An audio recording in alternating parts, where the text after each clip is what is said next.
dalam tahun ni Mhm. saya kena menyembelih. Bila tukang ikat tu tak berapa proper ikat dia ni. Tak berapa kemas ikatan dia. Kita baru nak sembelih tu, jadi lembu ni dia sempat angkat kepala dia. Okey. Jadi tanduk dia kena dekat tulang rusuk. 2 bulan jugalah senok. Tapi tak pergi hospital. tak pergi hospital, tak pergi klinik. Tapi alhamdulillah Nak sembelih sekarang dah.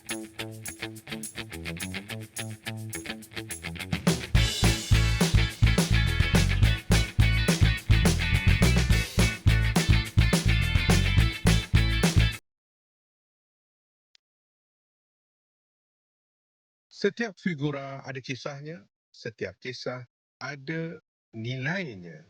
Assalamualaikum warahmatullahi wabarakatuh. Selamat datang ke podcast Buka File. Kisah di sebalik figura. Tuan-tuan, perempuan, para penonton sekalian, selamat datang kami ucapkan ke podcast ini yang insya-Allah akan kita bincangkan banyak tajuk-tajuk. Kita akan kongsikan, kita akan panggil sahabat-sahabat kita, tetamu-tetamu undangan khas untuk menceritakan pengalaman-pengalaman mereka. Sebab kadang-kadang setiap manusia itu, setiap insan itu ada kisahnya. Macam saya sebut tadi, setiap figura ada kisahnya, setiap kisah ada nilai dan harganya.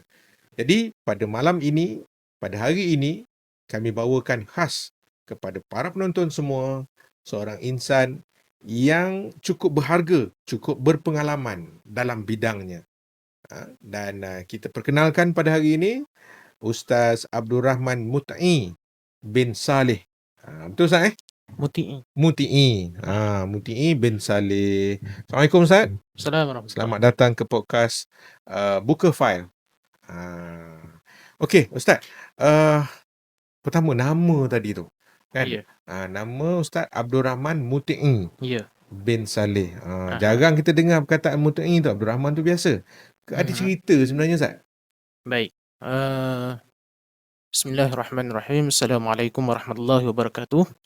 Baik, berkenaan dengan nama Muti'i ni, sebenarnya nama ni agak jarang didengar lah. Agak jarang didengar dan susah nak disebut. Sebenarnya dia tak susah sangat.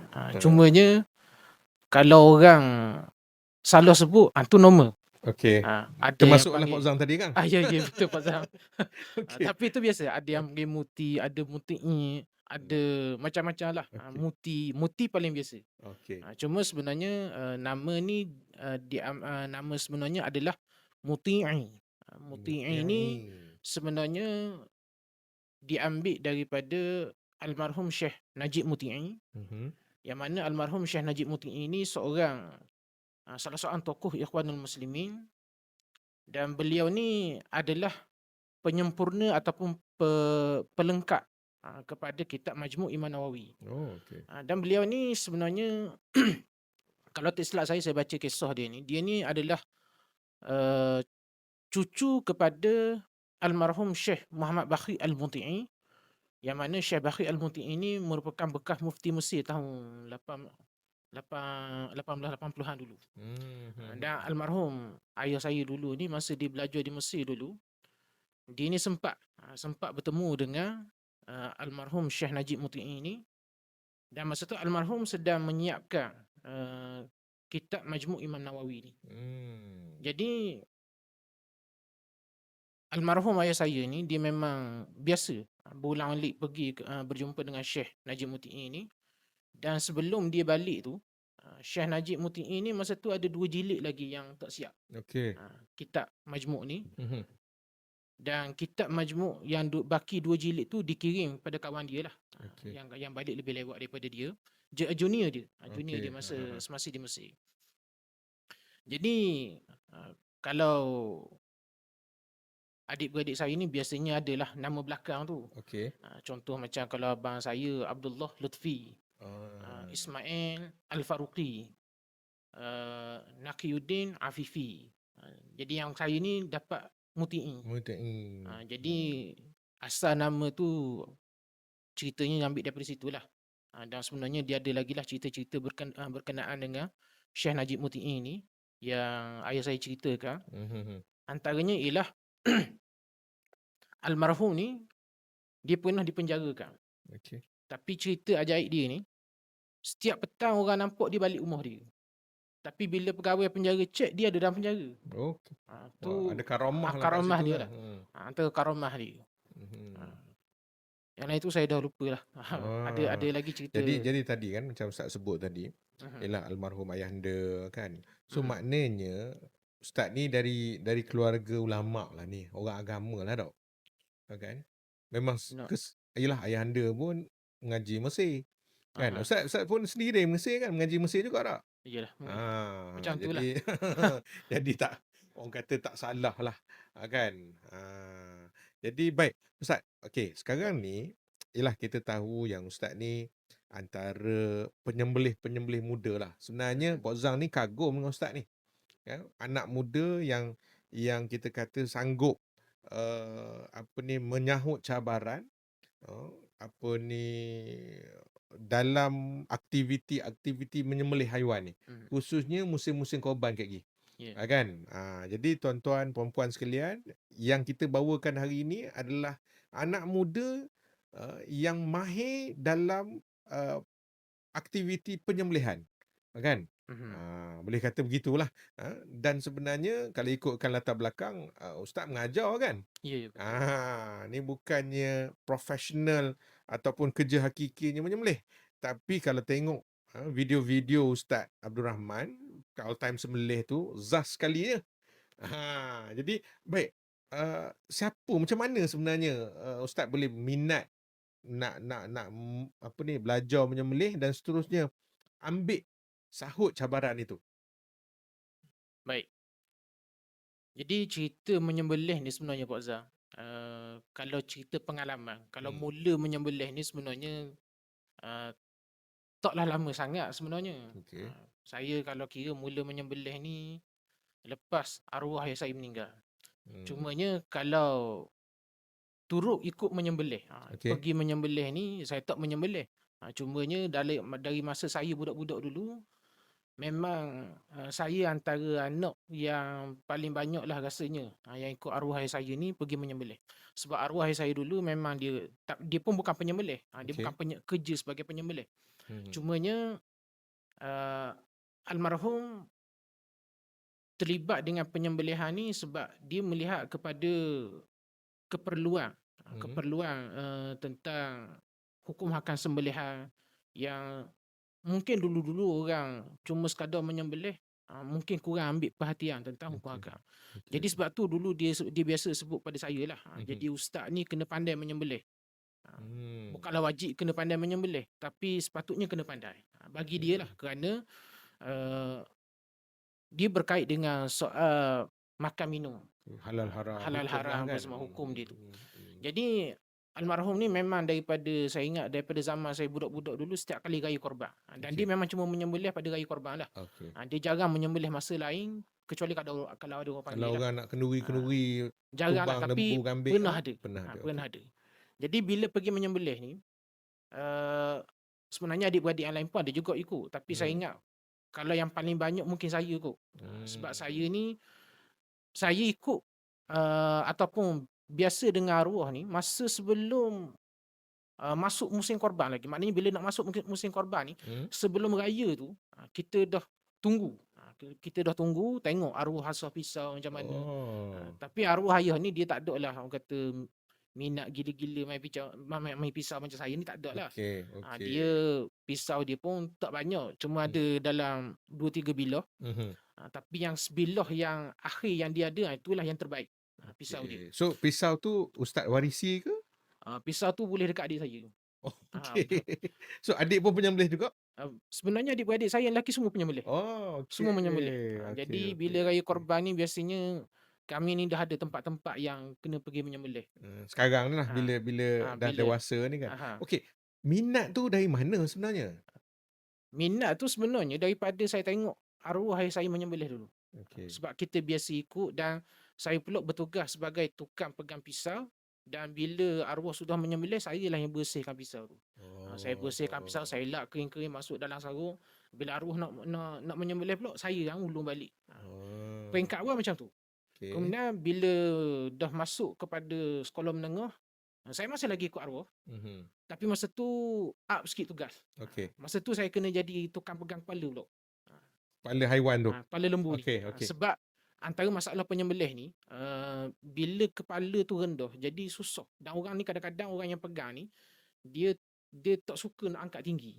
Jadi kadang-kadang dia akan menyebabkan pisau sembelih tu jadi tersangkut lah. Tersangkut. Okey. Sangkut. Jadi saya lah biasanya akan ambil alih tugas angkat kepala tu. Biasa kita sendar atas ni, kita letak atas peha. Okey. Jadi supaya arwah dapat menyembelih dengan selesa. Dan dalam banyak-banyak pengalaman tu yang paling saya ingat, ada satu tempat saya ikut, bila arwah menyembelih tu, mungkin toh macam mana cara masa tu, darah tu kena ke muka lah. Habis satu muka saya. Masa tu Ustaz pegang kepala dia lah. Saya pegang kepala lah. Oh. Tapi masa tu tak pernah menyembelih. Saya Okey. memang tak pernah menyembelih. Cuma arwah memang dia sentiasa besar. Jadi ustaz kena pandai sembelih. Dia memang dah chop, dah dia memang dikata dah. dah letak kena jadi ustaz. Ya. Dah jadi ustaz kena menyembelih dia kata. Ya. Okey. Cumanya yang aneh lah. Biasanya orang kalau dia nak suruh anak menyembelih ataupun ikut jejak dia semua, dia mesti akan bagi ruang untuk praktik. Betul. Macam beli ayam ke dulu ke, beli kambing ke dulu. Tapi saya tak ada lah. Saya tak ada. Okey. Cuma disuruh kena berani. Tapi tak pernah ada peluang masa arwah hidup. Tak ada lah maknanya dia suruh kita sembelih depan-depan dia, tak ada. So maknanya masa arwah ada, ustaz tak pernah sembelih depan dia dan dia komen, tak pernah? Tak pernah. Memang tak pernah. Okey. Sehinggalah arwah meninggal, tugas saya hak tu lah. Tukang bawa pisau dan tukang cuci pisau. Abang-abang macam mana? Adakah arwah ayah bagi abang-abang tu ni ke atau macam mana? Rasanya abang-abang saya pun dulu sama juga. Sama juga. Sebab memang arwah memang dia lah yang tukang menyembelihnya. Okey. Mungkin walaupun dia nak kita menyembelih, tapi mungkin dia pun ada ni lah, rasa ragu, rasa tak berapa yakin sebab ni melibatkan ibadah. Betul. Melibatkan amanah orang. Mungkin tu kebimbangan. Dah salah sembelih kan, rugi saja 7,000 tau. Ya kan? Betul lah tu. Jadi okey. tapi kebanyakan adik-beradik saya lepas arwah meninggal baru pandai menyembelih. Okey. So dia okeylah. Kadang-kadang orang duk kata sembelih ni ialah nak main darah kan. Kadang-kadang kita anak-anak kita pun kalau tahun tu ialah keluarga tu dia ada buat masing-masing lah. Ini Pak Zah cerita pasal keluarga Pak Zah lah.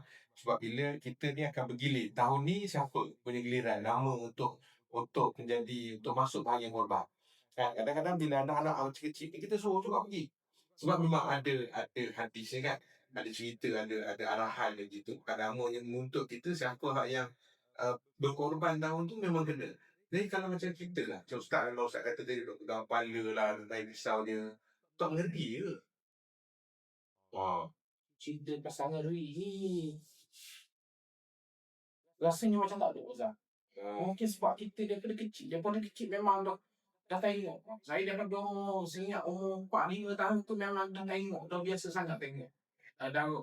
Tengok arwah menyembelih sendiri. Jadi mungkin benda tu tak jadi benda yang ngeri sangat lah bagi kita. Okey, itu semasa dengan arwah. Ustaz jadi yang kata pembantu tetap dia lah. Kan? Biasa sehari kalau musim korban tu, satu hari berapa arwah boleh sembelih? Masa tu arwah kalau sembelih dia rasa tak nak banyak ke sana. Cuma saya ingat paling banyak dalam sehari tu dalam lebih. Kalau dalam 2 hari tu, 2-3 hari tu, biasa 2 hari je. Biasanya 2 hari je. Ada dah, saya ingat paling banyak tu 7 hingga 8 ekor. Tu pun saya ingat saya selepas surah Al-Amin tu mula gerak. Korban perdana gitulah bila banyak kan. So tak ada lagi lah. Baik, tadi Ustaz kata Ustaz memang tak belajar lah dengan arwah ayah tak pernah orang kata mengajar secara khusus lah. Kan? Jadi Ustaz belajar dari mana? Baik. Jadi saya mula belajar sembelih ni sebenarnya masa dekat Daud Quran. Saya mula belajar sembelih ni dekat Daud Quran. Masa tu lepas arwah yang meninggal. Daud Quran di Rusila. Rusila. Jadi sebelum tu Saya memang biasa lah tengok program korban ni setiap tahun dekat Korban Quran ni dia memang ada buat program sembelih lah. Korban perdana. Korban perdana. Cuma ni kita tak ikut lah. Kita tak ikut sembelih, cuma tengok saja. Cuma lepas arwah meninggal ni, dah masa tu pula kita rasa lagi lama kita elok, rasanya sampai bila-bila pun tak pandai lah. Jadi masa tu lah, dia dekat dalam Quran ni dia ada otak-otak sembelih. Dia ada otak sembelih dan otak yang mengasak. Jadi Sembelih dan mengasak. Ya. Okey. Cuma yang menyembelih ni ramai boleh. Yang menyembelih ni ramai boleh. Tapi yang mahir mengasak tak ramai. Jadi kebetulan masa tu saya ada seorang sahabat lah, kawan yang ada tadi, Ustaz Nafiah Sugong. Dia ni memang kalau dekat Al-Quran ni memang orang kata kena, memang dia hotai lah. Okey. Hotai. Tapi sebenarnya ada lagi yang lebih hotai daripada dia. Jadi dia ni kalau kita kata macam raja sembelihan lah. Raja yang dia dekat Al-Quran. Jadi orang ni kecil je. Orang ni kecil. Saya takut dengan dia sebab dia kecil daripada saya. Padahal dia kecil daripada saya. Tapi semangat dia, keberanian dia tu, orang kata mengalahkan orang yang kata saya lagi besar dia. Dia sampai ada satu musim sembelih sampai dia tutup ekor 4 ekor. Jadi dengan dia dah kan dia belajar, terutama bila anak Cikgu Haji Haji dia mengajar sekali dengan saya tu, dia awal tahun. Dia awal tahun. Dia sebelum tak menyangka juga. Dia awal tahun belajar daripada saya dan dia belajar dengan Ustaz Nafiah. Jadi dia bila situ saya rasa saya betul kena belajar. Tak ada sampai bila Syilok. Kita ada minat dengan pisau tapi kalau dia pisau tapi tak menyembelih ni jadi tak tahu nak guna tu. Tak, betul lah kan. Kita tak nak guna kat mana kan. Kalau nak cerita pasal minat pisau nanti kita cerita lah. Tapi minat ni sebenarnya lama tak. Daripada zaman saya sekolah lagi. Sebab kita tukar buat pisau awal ya. Jadi kita memang ada rasa ni dengan pisau. Dia memang ada. Cuma je. Rasa macam tak ada makna. Kalau kita ada pisau tapi kita tak pernah nak guna. Dan masa dengan Ustaz Nafiah kan, Ustaz kata Ustaz belajar dengan dia. Masa tu ada tak belajar kita kata menggunakan haiwan tu ataupun patah pisang tu macam mana? Okey, masa tu saya okey, tak apa. Okey, kita simpan dulu cerita tu. Okey. Memang menarik sekarang ni tuan-puan semua. Bab menyembelih ni kan hanya orang yang minat, yang tahu saja yang akan menghargai. So, kita berhenti dulu, kita rehat seketika, kita jumpa selepas ini.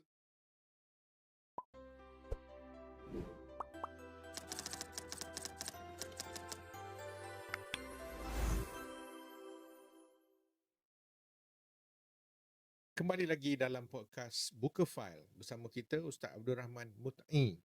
Betul Mut'i. Salah lagi Pak Zam, minta maaf Ustaz. Tadi Ustaz, dia salah tu biasa. Yang betul tu, kalau sebut betul sekali tu yang tak biasa. Luar biasa kan.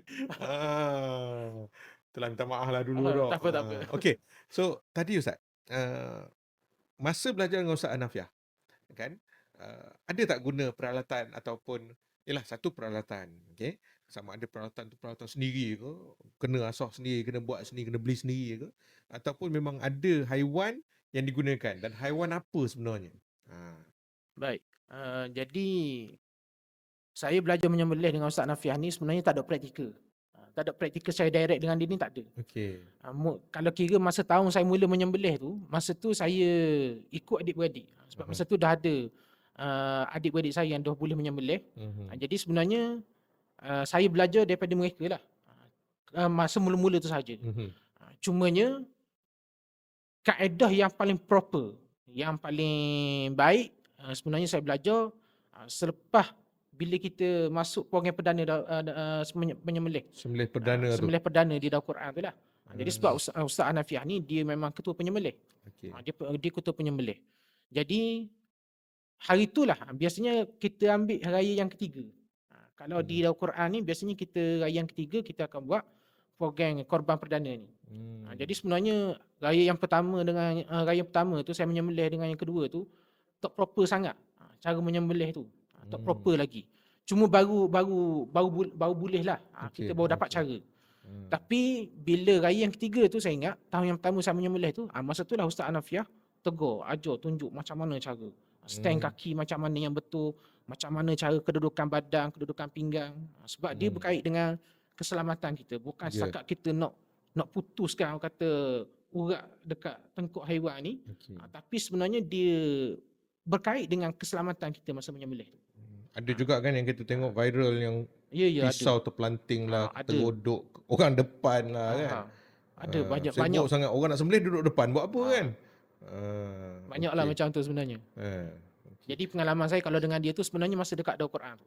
Jadi setiap tahun bila menyembelih dekat Darul Quran ni, masa tu dia akan tunjuk ajar cara yang betul lah. Dia akan bagi praktikal lah. Dia akan Tapi praktikal dia dah bagi ke pegang, nah ini pisau sembelih tak? Ke dia gana? Saya bawa sendiri pisau sendiri. Ya, tahun pertama saya menyembelih saya beli pisau. Tahun yang kedua baru saya mula kata buat pisau. Maknanya kita tempuh dengan tukang lah.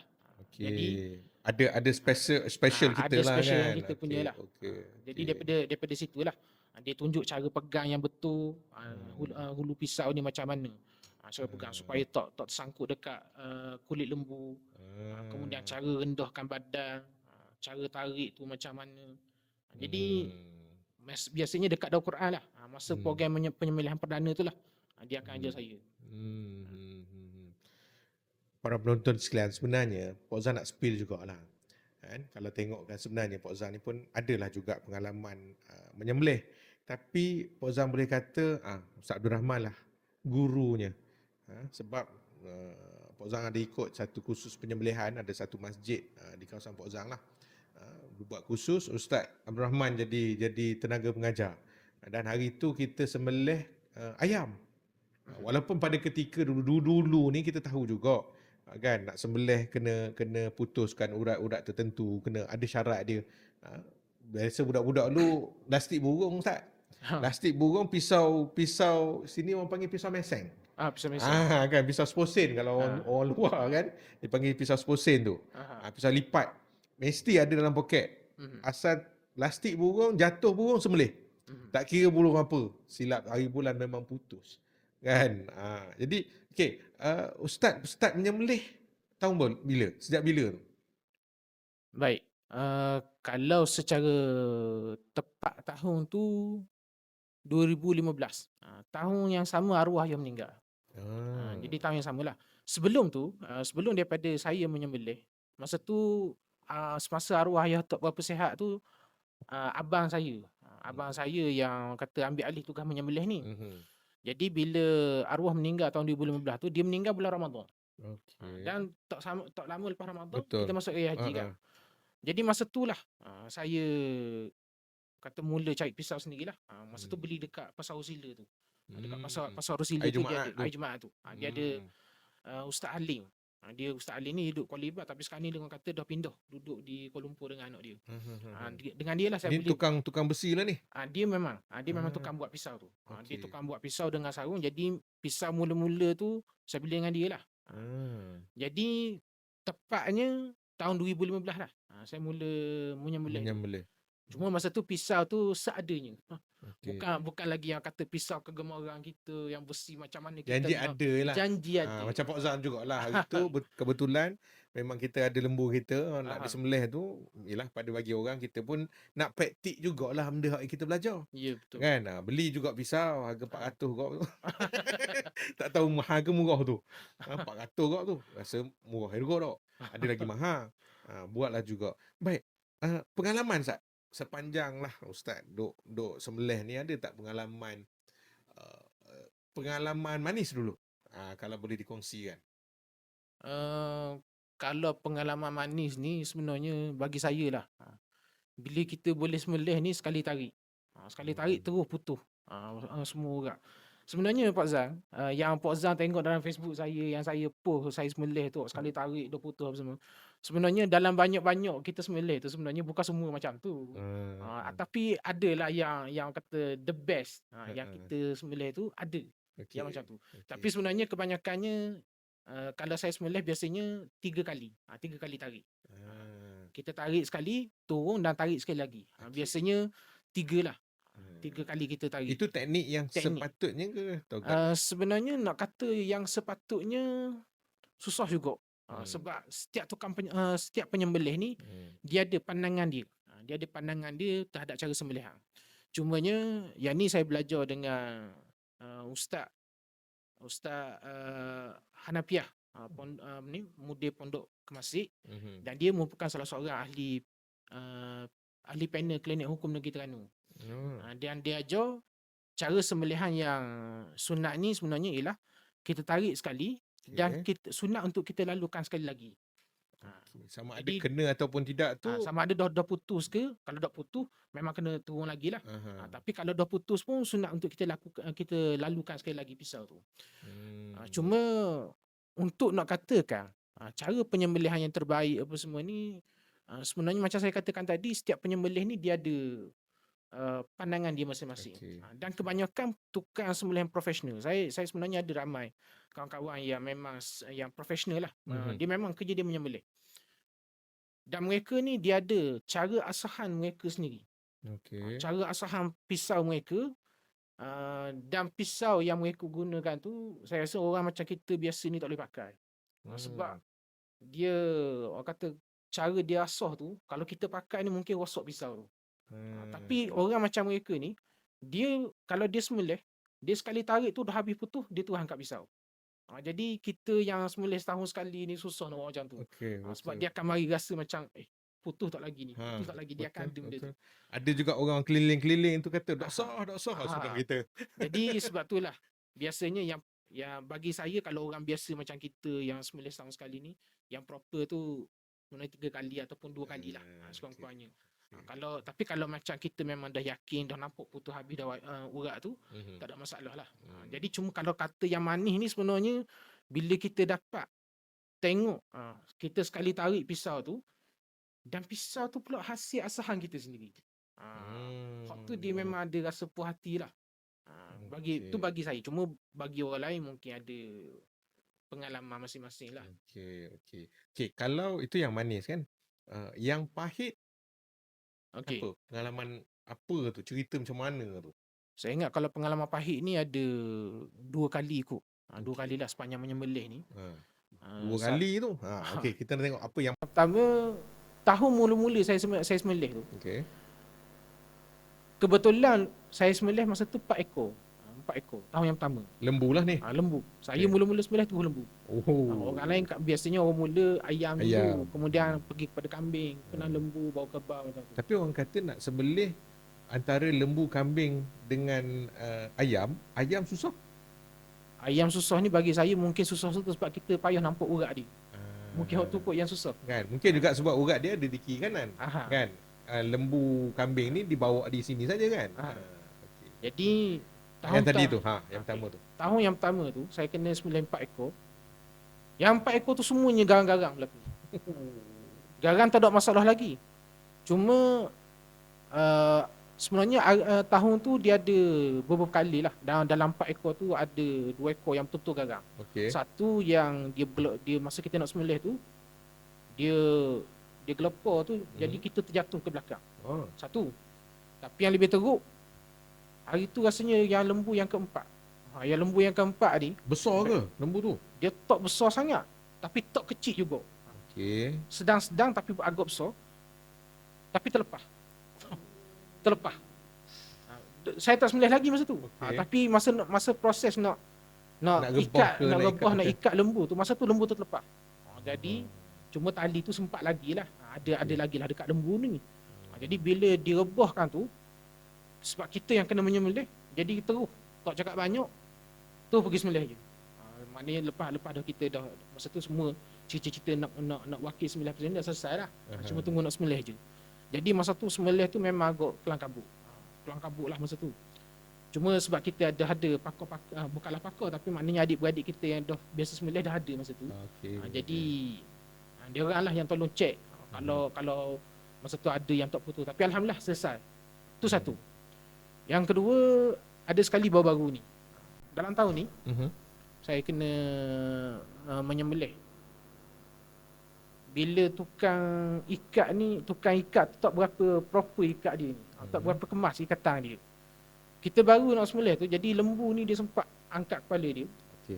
Jadi tanduk dia tu kena dekat Allah. tulang rusuk. 2 bulan jugalah senok. Tapi tak pergi hospital. Tak pergi hospital, tak pergi klinik. Tapi alhamdulillah lah sembelih sekarang. dah segan kot. Segan kot. Tapi alhamdulillah lepas dalam 2-3 minggu yang pertama tu dia dah basuh-basuh tu lah. Okey. Dan sekarang ni alhamdulillah kira dah selesai lah. Tak ada apa lah. Tapi tu antara pengalaman yang tu lah yang Dia okey. Dia ada tak petua-petua ke Ustaz? Kan kadang-kadang ialah bila menyembelih ni, lepas tu kita berkawan dengan otak-otak, mesti adanya ni kan petua masa nak turun rumah ke. Apa Azan tak tahu. Kan kot lah ada amalan-amalan atau ada langkah-langkah, kalau pendekar tu dia ada langkah pendekar dia. Kan kalau tukang penyembelih ni dia ada tak langkah dia, bacaan dia tengok dah sekilas nampak lembu tu, aku tahu dah lembu ni kena kayak gini. Kan? Ni jenis-jenis lembu macam mana ke, lembu sado ke macam mana.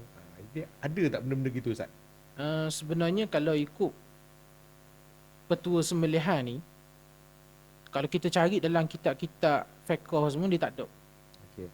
Setakat ni saya tak jumpa lah pasal petua ni. Tapi petua ni ada di kalangan orang Melayu kita. Okey. Cuma saya rasa lah untuk penyembelih macam saya ni, yang cuma setakat 19 tahun sekali dekat masa musim korban, dan cuma kadang-kadang dipanggil menyembelih dekat lain, jadi kita tak sempat sangat nak praktik. Tapi petua tu memang ada. Antaranya petua balut hulu pisau. Hulu pisau tu dibalut dengan kertas ataupun kain. Okey. Saya lupa dah apa fadilat kelebihan dia. Tapi dia ada. Kaifiat dia balut. Itu kaifiat dia. Kaifiat dia balut. Tapi fadilat dia tu kita lupa. Okey. Kemudian ada yang kalau tak mau bagi daging tu berlemak. Tak mau bagi berlemak sangat. Kita calik ni, hidung kita ni kadang dia berminyak. Kalau minyak. Kita calik sikit minyak dekat hidung ni, kita calik dekat mata pisau. Tapi bukan mata yang tu lah. Bukan itu mata ni. utuh tangan kita. Betul. Dekat tepi tu lah. Okey, Kita calik. Dia tujuan dia untuk nak kurangkan tak mau bagi daging tu terlampau berlemak. Okey. Ada juga petua yang biasa digunakan lepas kita sembelih ni, pisau tu, darah tu kita sapu dekat pipi ataupun dekat badan lembu lah. Cuma kalau Pok Zan tahulah, tahun lepas ada satu kes kemalangan yang berlaku bila ada seorang penyembelih. Dia ni antara yang banyak supply lah lembu untuk sekolah saya. Okey. Masa program korban. Kebetulan bila dia lepas dia sembelih tu, dia memang dah biasa dah sembelih. Dia memang otai bahagian sembelih. Cuma tu saya katakan kalau benda nak jadi kan. Benda nak jadi. Jadi lepas dia sembelih tu, pisau tu disapu dekat pipi lembu tu. Okey. Tapi jadi bila lembu tu kata lepas dia sembelih tu dia gelempar, dia gelempar ni, jadi mata pisau tu hujung tu terkena mata dia. Allah Akbar. Dan habis belah mata. Allah. Jadi sebenarnya ada setengah-setengah petua ni kita nak buat kena berhati-hati lah. Jadi saya lupa apa sebab kita kena sapu darah dekat badan lembu ke ataupun dekat pipi tu. Cuma seingat saya tujuan dia tak mau bagi lalat tu hurung dekat daging. Sebab kalau bila kita nak tunggu lembu tu betul-betul mati. Jadi masa tu mungkin lalat ni dia akan pergi dekat daging yang dekat leher, dekat takut kepala. bertelur dah Takut nanti dia kan. bertelur situ. Okey. Jadi bila kita sapu darah tu dekat badan ataupun pipi ni, jadi lalat dia pergi ke situ. Dia tak pergilah dekat tu. Betul. Kemudian Kita tarik perhatian dia, instead of pergi dekat tempat luka tu, dia pergilah yang darah yang ada di pipi tu kan. Ya. Dan juga ada petua yang bila kita nak menyembelih ni jangan kita mengangkang. Kangkangan kita ni jangan menghadap ke tekuk lembu. Sebab tu kalau Puan Zan tengok ada setengah-setengah otai dah orang-orang lama yang menyembelih ni, kalau dia menyembelih, dia kaki dia ni dia akan macam serong. Dia menyanding gitu. Dia menyembelih tu nampak ayu lah. Tapi ada fadilat dia, ada tujuan dia. Okey. Saya dah ingat dia untuk memaniskan daging ke macam tu lah. Tapi dari sudut keselamatan Ustaz, kalau dah ngangkang, buatnya dia naik kepala. Kalau Ustaz tadi tu nasib baiklah kena rusuk. Kalau kena kat situ, Tu bimbang tu. Kan? Rasanya gitu Tu juga bimbang kan? tu. Tapi maknanya sebenarnya saya ingat bila kita tengok balik petua-petua yang orang lama ajar dan kawan saya ada seorang kawan saya nama Zahim. Dia inilah yang biasanya kadang-kadang minta saya gantikan dia menyembelih dekat tempat dia menyembelih. Okey. Dan dia juga antara orang yang saya paling banyak belajar lah cara menyembelih ni sebab dia memang profession dia. Dia memang tukang sembelih. Tukang sembelih Memang dia berdaftar lah tukang ni. sembelih tu. Jadi dia ada ajarlah saya, dia beritahu petua ni. Cuma dia kata sebenarnya kalau kita kira petua ni ada banyak, ada mungkin dalam 20 hingga ke 30 petua untuk menyembelih ni. Tapi kalau kita nak buat semua ni rasa macam tak menasabah, tak sempat atas ekor lembu ni. Jadi dia kata padan dah. Kita ambil 2-3 petua untuk seekor lembu tu padan dah. Cuma saya dah lupa dengan petua ni sebab yalah menyembelih ni bukan kerja hakiki kita. Betul. Jadi bila kita jarang-jarang buat ni, kita kadang-kadang kita susah sikit nak ingat. Tapi kalau kita tanya dengan orang yang menyembelih lama-lama, adalah. Cuma satu saya ingat pesanan arwah saya dulu, bila nak menyembelih pastikan pisau ni biar betul-betul tajam. Dan tajam ni pun sebenarnya dia ada tahap-tahap dia. Dia sebenarnya kalau nak menyembelih ni terlampau sangat tajam sampai licin, tak boleh juga. Okey. Tapi kalau kurang sangat tajam pun tak boleh juga. Jadi saya suka katakan kalau orang tanya tajam yang macam mana, saya kata tajam yang mencukupi, tajam yang cukup. Dan tu pun sebenarnya dah banyaklah orang kata yang boleh kita dapat faedah daripada pisau yang tajam ni bila kita menyembelih. Baik Ustaz, dia ada kaitan ke kita nak menyembelih dengan memiliki senjata-senjata sembelih? Ada kaitan ke main tak apalah aku pandai menyembelih, aku pakailah pisau mana-mana yang ada. Kan, tukang ni nampak comel kan, golok dia cantik, okey kita pegang. Ke macam mana sebenarnya? Baik. Berkait dengan pisau ni pula lah senjata kita nak menyembelih ni dok. Sebenarnya kalau kita tengok bukan kita tengok dalam Malaysia saja, kalau kita tengok luar negara, sebenarnya alatan ataupun bentuk mata pisau sembelih ni dia macam-macam. Ada yang kata kalau kita menyembelih, kalau lembu seekor dok, kalau lembu satu, kita pisau mesti tak kurang pada 12. Mesti nak paling kurang sebelah tu pun kira macam pendek dok. Dia mesti nak inci inci panjang. Okey. Ingatkan bilah tadi kejut kan dia. Bukan bilah. Tapi ada orang dekat luar negara, dia sembelih pisau 7 inci je. Lembu satu pisau 7 inci je sembelih. Baik. Cuma untuk kita ringkaskan berkait dengan apa kaitan pisau jenis pisau ni dengan penyembelihan. Saya boleh katakan pisau ni dia ada banyak kategori, ada banyak jenis. Okey. Sebab kita pun biasa terlibat dengan jadi broker untuk tolong customer buat pisau. Saya tak buat pisau. Saya sebenarnya terfitnah sebenarnya Pak Zam. Okey. Banyak orang memfitnah saya buat pisau. Saya tak buat pisau. Saya ni sebenarnya cuma orang tengah. Cuma broker saja. Bukan pandai besi lah ni. Bukan pandai besi sangat. Saya cuma maklumat pasal besi, pasal kayu tu ada lah sikit-sikit. Tukang besi ni kita tahulah. Tahulah sebab kita belajar juga dengan dia. Tapi kita taklah belajar buat pisau, tak ada. Cuma kadang-kadang bila kita post pisau kita semua dekat Facebook ni, jadi orang tanya, buat sendiri ke pisau ni? Jadi saya jawab lah, sebenarnya saya tak buat pisau, saya cuma broker. Tak, sebab masalahnya setiap bilah tu ada nama Ustaz. Hai, nama tu kita laser je. Mudah je tu. Baik. Jadi pisau ni dia ada banyak jenis. Ada pisau yang keluar besi dia keluar rangkilang. Okey. Ada pisau yang ditempa. Yang ditempa ni maknanya besi dia macam-macam lah. Ada besi spring lori, ada spring kereta, ada bearing, ada besi mata ketang, macam-macam. Jadi ni besi-besi yang dia ditempa dan dibentuk jadi pisau. Asal besi lain. Okey. Ditempa bentuk jadi pisau. Kemudian satu kategori lagi ada besi pemotong tisu. Dia besi tu diguna untuk potong tisu dekat kilang. Tapi besi tu memang keras lah. Besi tu memang keras. Kita biasa kalau geng-geng pisau ni kita panggil pisau mata tisu. Bukan sebab pisau tu lembut. Pisau tu tak lembut. Pisau tu keras. Sangat keras. Besi tu keras jadi dibentuk jadi pisau. Dan dia ada pisau yang dibuat daripada mata gergaji. Mata gergaji yang pasang dekat mesin. Chainsaw tu lah. Bukan papan chainsaw tu satu juga. Okey, papan chainsaw tu. Tapi dia ada sejenis mata gergaji yang digunakan biasanya untuk potong besi dan dipasang dekat mesin. Jadi Okey. besi-besi ni, mata gaji ni bila dia dah tak digunakan lagi, masa tu besi ni dia akan dipotong bentuk dia, dibuat bentuk pisau, dipotong kemudian dijadikan pisau. Baik. Ni saya cerita beberapa kategori lah. Baik. Setiap pisau ni pula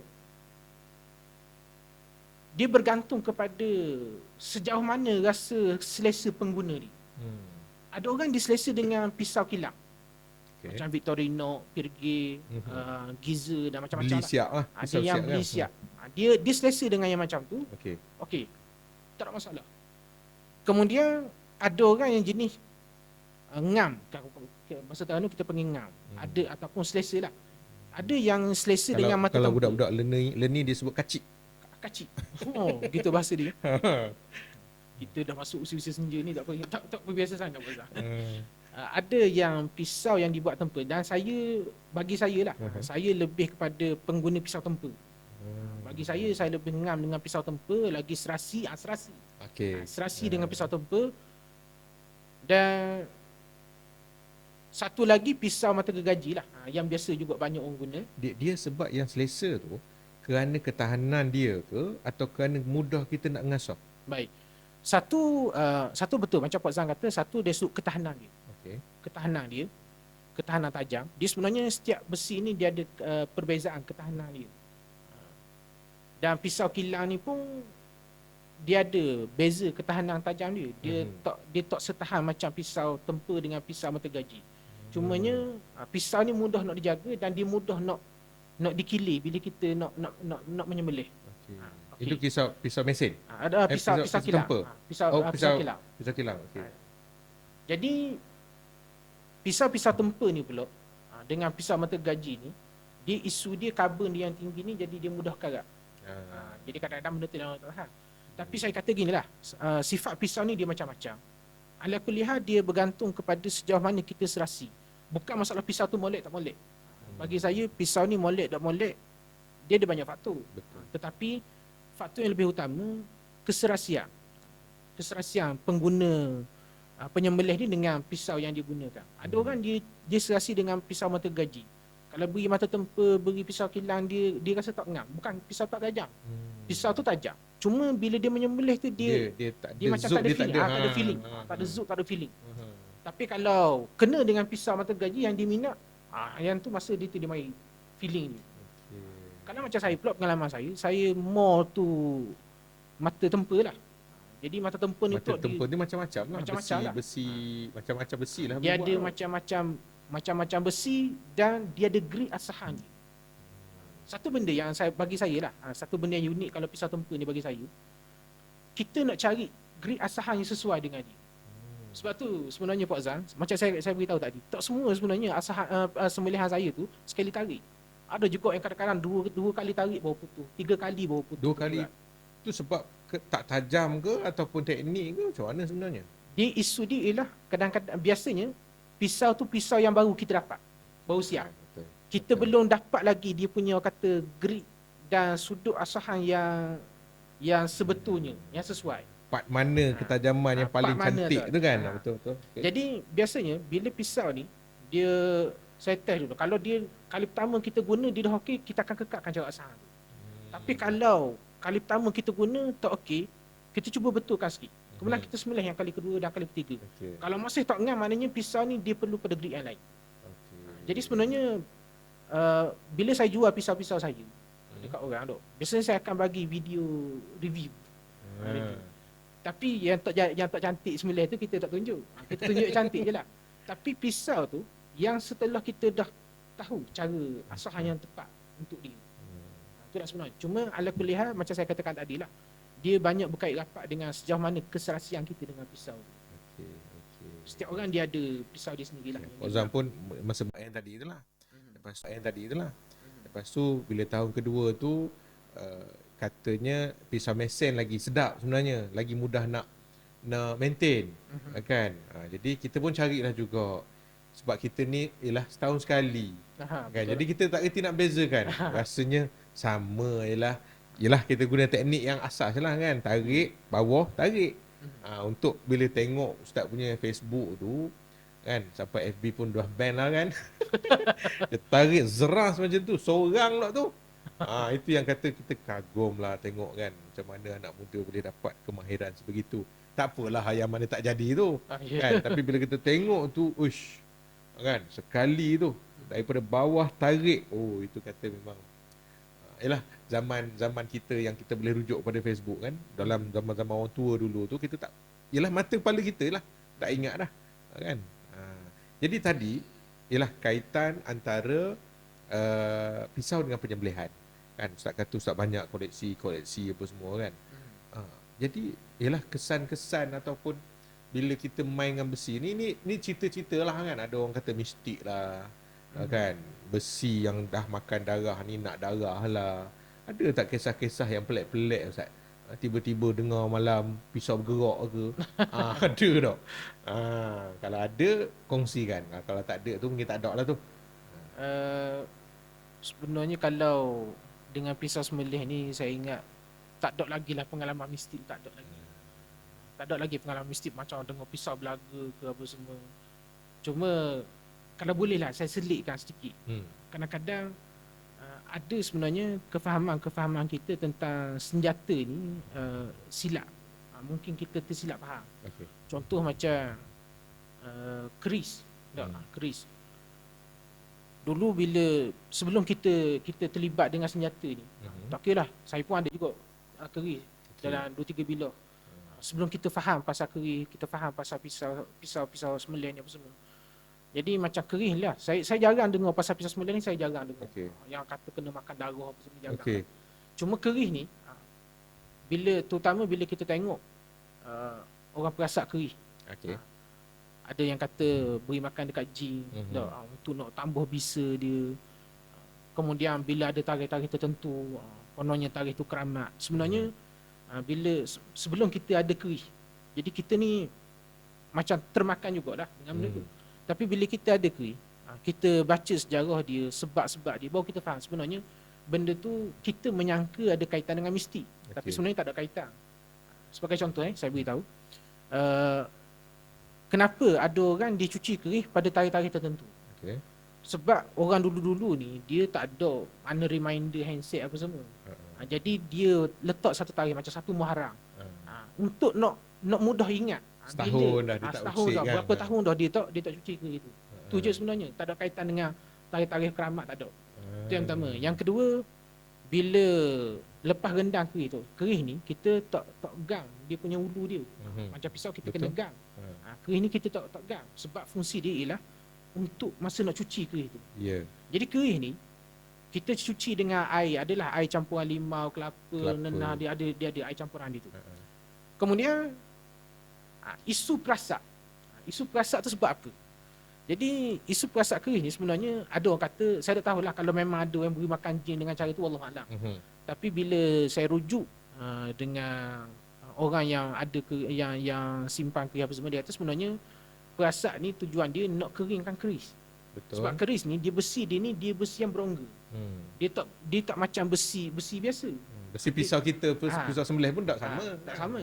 Dia pisau tu, keris ni dia besi dia ada rongga halus-halus. Jadi bila cuci keris ni dia nak buang karat. Kita rendam dalam air asid apa semua tu lah. Tujuan dia nak buang karat. Dan bila selesai dicuci keris tu dengan air tu, kita nak jemur, tak sempat kering, dia akan karat balik. Jadi cara orang dulu dia nak keringkan tu macam mana? Tu dia perasak. Dia asapkan tu, tujuan dia asap ni dia akan masuk celah-celah rongga keris, besi keris tu. Untuk dia keringkan. Tu tujuan dia. Betul. Kemudian pasal apa guna kemenyan? Kemenyan ni bukan ada kaitan mistik ke? Nak Dulu bagi kita makan ingat kan, macam tu. betul. Tapi rupa-rupanya bila diberitahu sebenarnya asap kemenyan ni dia ada minyak. Dia asap ni agak berminyak. Jadi bila dia masuk celah-celah keris ni, selain dia keringkan air yang masih ada tinggal pada rongga keris ni, dia akan balut celah-celah rongga ni Dia digantikan dengan minyak. Untuk elok daripada karat. Itu sebenarnya. Jadi saya tanyalah kawan saya yang mahir dengan keris dia, sekarang ni memang kita buat gitu lagi ke? Kita dah buat gitu dah. Ni ustaz dia kata, ni lepas kita rendam tu, kita tak pakai tak perasan dah dengan kemenyan tu. Hmm. Kita sembuh dengan Blower ke blower je, blower ataupun hair hair dryer. dryer sungguh. Pakai hantu je. Hmm. Dulu sebab tak ada benda tu, sebab tu orang pakai basah tu. Hari ni tak payah dah. Pakai gitu je. Nak letak tengah panas bahaya pula. Bahaya kan? pula. Jadi sebab tu bila kita faham benda-benda ni, sebenarnya tak semua pun dia ada kaitan dengan mistik lah. Ya. Dan kalau Pak Zan tanya saya, ada pengalaman tak? Pernah dengar ke pisau belaga malam-malam tu? Setakat ni tak ada lagi lah. Tapi kalau ada orang lain yang pernah ada tu, Wallahualam. Wallahualam, saya tak katalah mungkin tak ada langsung. Okay. Sikit Ustaz, kalau kita tengok, sebab ialah satu kadang-kadang video penyembelihan ni payah dapat dalam internet. Kan? Sama ada dipadamkan oleh provider-provider lah. Pertama, Pak Zang ialah kadang-kadang ingat tak ingat atau nak mengesah cara kaedah untuk sembelih kan unta kan unta kan panjang lehernya. Kita tahu dia akan sembelih di bawah ni. Kan? Dia tak akan sembelih dekat ni kan. Tapi kadang-kadang kita pernah tengok ada satu tu, dia hanya cocok settle. Macam kita ni macam seolah-olah ada luka yang besar. Dia pergi cocok je. Jadi macam mana sebenarnya kalau ikutkan kaedah, mungkin Ustaz mahir lagi dah mungkin bertanya dengan tok-tok guru ke apa ke, mungkin boleh ceritakan lah kepada penonton kita yang tak boleh nak tengok video tu di dalam media-media sosial ni. Dia macam mana sebenarnya Ustaz? Dia kaedah sembelihan unta ni dia panggil an-nahru. Okey. Dia kaedah sembelihan ni dari 3. Yang pertama dia panggil az-zabhu. Az-zabhu ni kaedah sembelihan yang biasa Yang kita buat itulah. Kita sembelih ayam, kita sembelih lembu, kambing, iaitu kita sembelih di tengah tengkuk ni. Okey. Kemudian yang kedua dia panggil an-nahru. An-nahru ni sembelihan bagi unta ataupun binatang yang tekuk panjang. Yang leher panjang. Zirafah. Zirafah kita makan zirafah. Oh, tahu boleh makan tak? Jadi binatang-binatang yang leher panjang ni, jadi kita tak jatuhkan dia. Hatta kalau kita dia ni baca dalam Quran pun, Al-Quran sebut bagaimana unta ni dia berdiri atas 3 kaki. Cara sembelihan unta ni dia cuma lipat kaki depan satu je. Kemudian dia berdiri atas 3 kaki tu dan kita sembelih dia akan nak berdiri. Jangan sembelihan dia ni pula kita tak terik macam kita sembelih lembu, kambing tu. Cara dia ialah kita lukakan. Kita toreh dekat pangkal dia ni. Yang pangkal ni dipanggil kawasan labah. Labah dipanggil.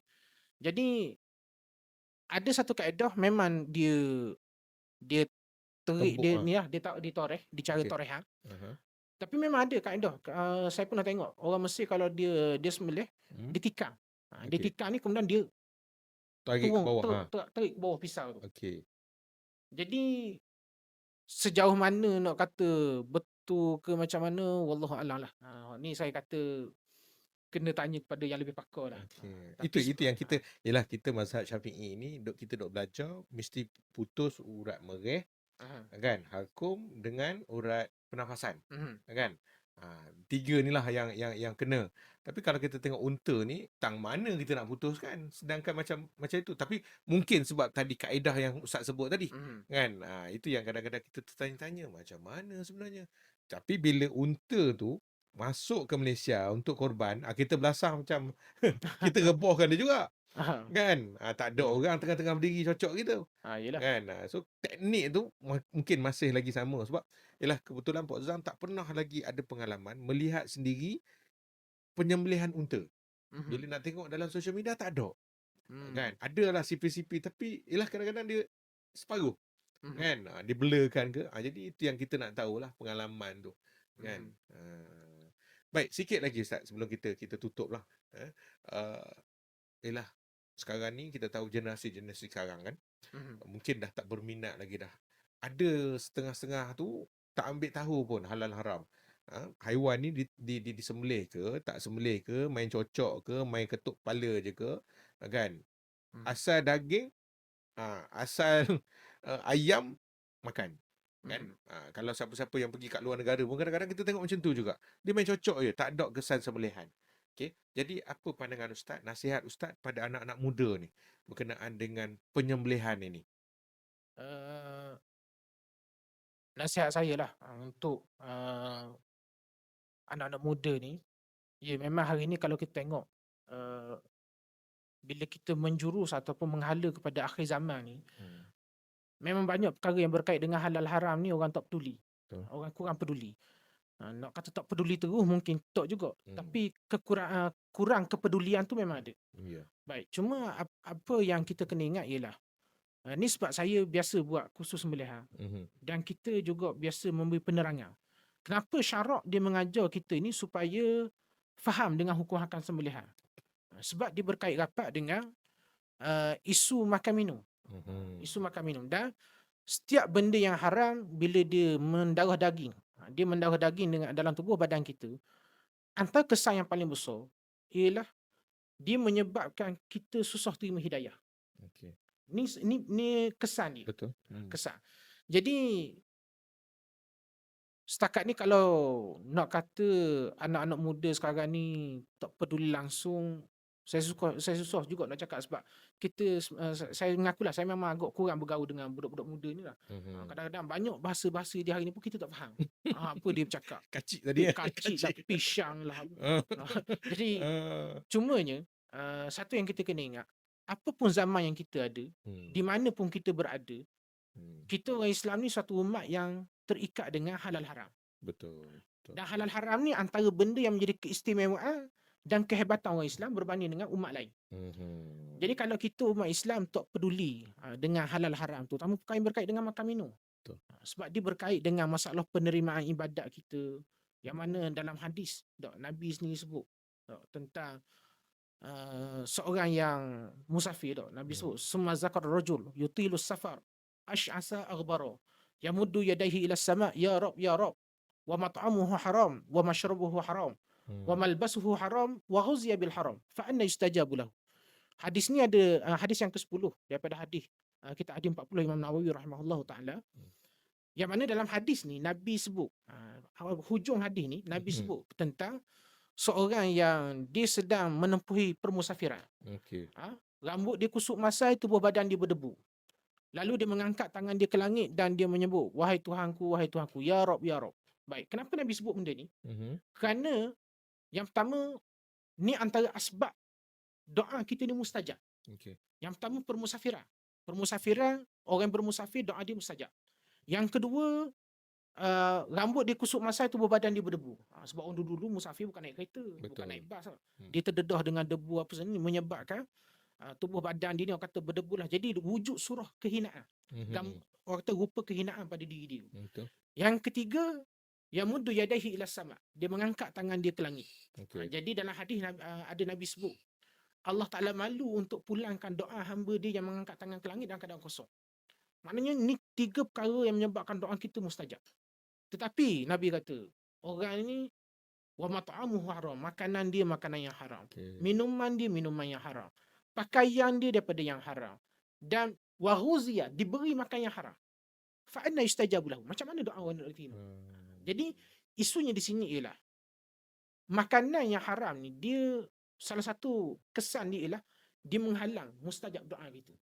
Jadi kita umat yang kata hidup dengan ibadah, tiba-tiba ibadah kita kata tidak diterima dengan sebab perkara-perkara yang sedemikian. Jadi benda ni sangat malang. Jadi sebab itulah kenapa kita ni disuruh, umat Islam ni disuruh supaya menitik beratkan isu makan minum. Dan juga bagi orang muda-muda kena ada kata sifat rasa tanggungjawab untuk nak memastikan makanan yang masuk dalam tubuh badan ni ialah makanan yang halal. Sebab para ulama menjelaskan antara sebab kenapa kaum Yahudi dan Nasrani ataupun orang bukan Islam ni susah nak terima hidayah ialah kerana apa? Kerana mereka tak jaga makan. Mereka makan semua benda. Yang haram dia makan, yang halal dia makan semua benda. Tapi satu benda yang unik kalau kita tengok, orang bukan Islam bila dia masuk Islam, perkara pertama yang dia akan cakna tu, walaupun dia belum lagi semayang, dia belum lagi tutup aurat, dia belum lagi puasa dan sebagainya. Makanan lah. Makanan. Dia akan tanya apa yang dia boleh makan, apa yang tak boleh. Betul. Jadi orang bukan Islam pun bila dia masuk Islam, perkara pertama yang dia akan cakna ialah bab makan minum. Jadi sepatutnya kita orang yang kata lahirnya Islam tu, sepatutnya kita lagi lebih kena peka dan lebih kena jagalah dari sudut halal haram makan minum kita. Baik, Ustaz. Terima kasih banyak, Ustaz. Banyak sebenarnya kita dah bincang ni. Dari sudut ialah pengalaman Ustaz sebagai seorang yang biasa menyembelih dan berkongsi juga kan, selalu juga buat kursus-kursus penyembelihan Ya. kan. Saya Pok Zang kalau bab penyembelihan ni Pok Zang setuju sangat.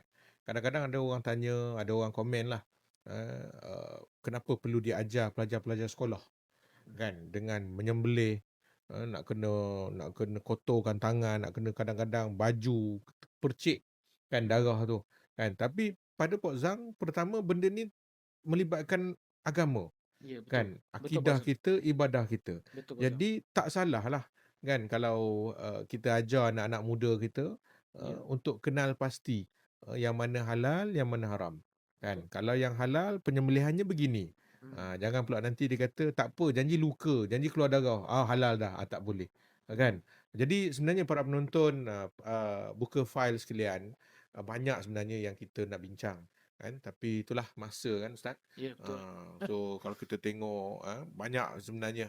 Jadi sekali lagi bagi pihak production buka file mengucapkan terima kasih banyak pada Ustaz kerana sudi hadir pada malam ini. Banyak juga yang kita bincang ni. File sembelih hari ni kita buka. Sebab itu namanya buka file. Jadi para penonton sekalian boleh terus mengikuti kami dalam siri-siri episod-episod akan datang yang akan disiarkan dalam platform-platform social media kami lah, Buka File Podcast. So sehingga jumpa lagi. Terima kasih banyak pada Ustaz Abdul Rahman, dan insyaAllah kita jumpa lagi. Pada semua, terima kasih kerana sudi bersama dengan Pok Zang. Terima kasih. Assalamualaikum warahmatullahi wabarakatuh. Terima kasih. Waalaikumsalam.